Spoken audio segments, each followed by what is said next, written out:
new Atari 2600 VCS games. Yes, you heard me correctly. For a system that is coming on up to 45 years of age, we're about to see some new releases for this classic system.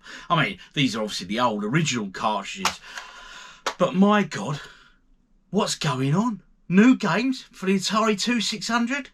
Let's take a look. You're a starship captain in an asteroid field. Blasted with your lasers or wood up your shields. As a missile commander defending your city. If you're not quick enough, they'll show no pity. The invaders won't stop us from the skies they drop. Just keep coming. 3 out-of-this-world games from Atari, the #1 video computer system with more games than any other. Everyone's gone Atari, the #1 video game. Originally released in 1977, the Atari VCS was breakthrough for the time. I mean, we had our Binatone and all them sort of Pong games and all that on your home TVs. But then this system come along with the cartridges and it just took off. It sort of revolutionised very early gaming, you know. Personally, my memories of the system were from the early 80s. I mean, it really took off in the early 80s. And I think one of the very standout things about the Atari VCS 2600 has to be the original game artwork. I mean, they were just classic. Your Space Invaders and your Defenders and all that sort of great goodness that come with the Atari VCS. Now, you can't deny the artwork was quality. It sure was. The game artwork aside, there was great games on this system. I mean, it's the only system where you'd sort of get your arcade crossovers. I mean, you had good conversions of Pac-Man, Space Invaders, Defender, amongst all the others, of course. And it had its own games in its own right, truly original games like your Pitfall, Adventure. Now that was a title. I loved Adventure. The one we don't really talk about too often for obvious reasons, E.T. We can't talk about these things, not here. So here we are now in 2022 and 3 new VCS 2600 Atari games have been announced for release next month in May. Now, these are the following titles, okay? Yars Return, an obvious follow-up to Yars Revenge. And then we got Saboteur.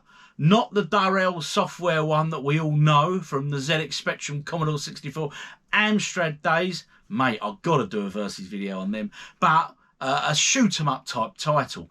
And thirdly, we had this one, Aquaventure. I want them all. Now, these 3 Atari VCS 2600 games were originally due for release back in the day. They never got released. They were done back in the day, programmed and everything else, but never got released. I don't know why, but they're coming out to us now. There is always more. And more excitingly, for me anyway, they have announced that they are going to re-release Adventure. I have fond memories of Adventure. I loved the artwork on that particularly. It really captured the imagination when I was young, you know.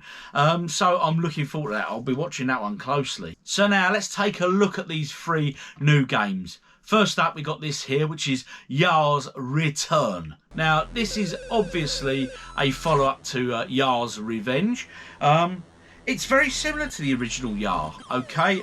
But one thing is, instead of being attacked from one side, you're being attacked from 3 sides. So it's going to make the gameplay a bit more challenging, one would think.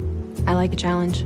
Next up, we've got this Saboteur. As I've already said to you guys, not the original from Darrell software that we all remember so fondly, I'm sure. This is a bit of a shoot-em-up type game. As you can see, interesting looking title.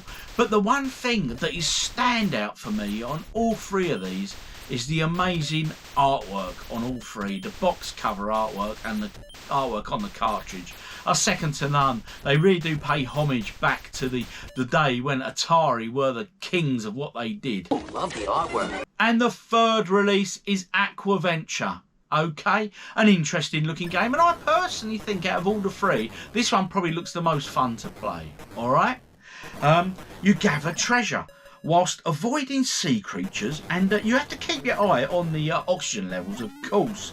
Now, you can kill creatures with a spear gun that you have, but if you do kill them with that spear gun, they respawn, and they don't just come back, they come back faster. So that's a clever little twist on the shoot 'em up, because you've got to dive down and dive back up with the treasure and stuff.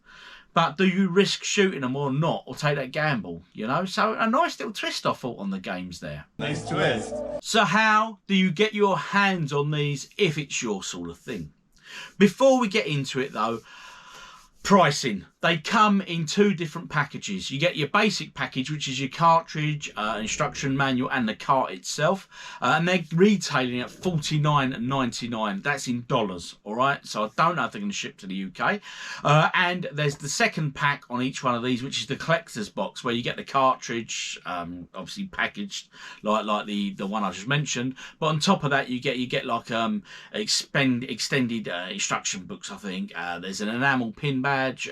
There's like a patch, and there's all sorts of extra little goodies in the box. But that retails at $149.99. Personally, is that too steep?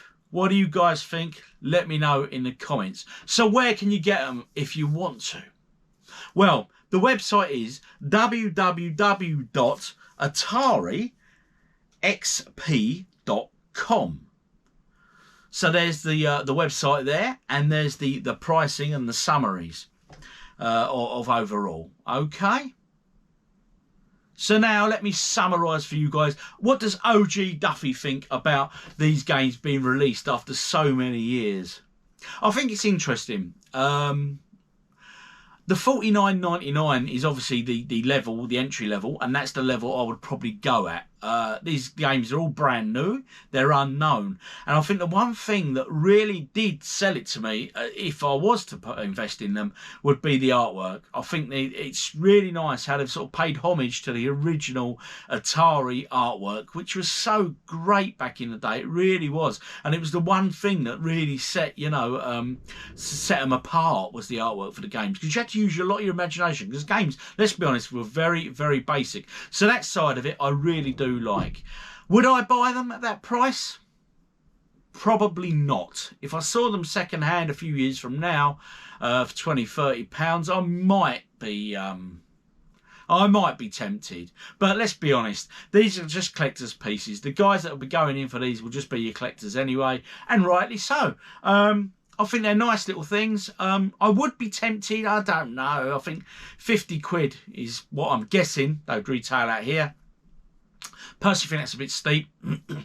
I like the Atari VCS. I have fond memories of it, but my memories don't go back that far, I'm afraid, to invest that sort of money. But I think they're really nice touches, and I think they're really nice additions to any collection. So if you're an Atari VCS 2600 collector, it's a no-brainer, isn't it? You're going to go in for these. So anyway, I've been OGDuffy. You guys have been awesome as always. Do all that great stuff you do, and let me know in the comments. Let's get a debate going here. Is this a good thing? Is it a bad thing? Personally, I think it's a good thing.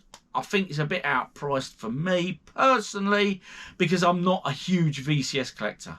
Anyway, but let me have your thoughts. I've been OGDuffy, and as always, I'm out.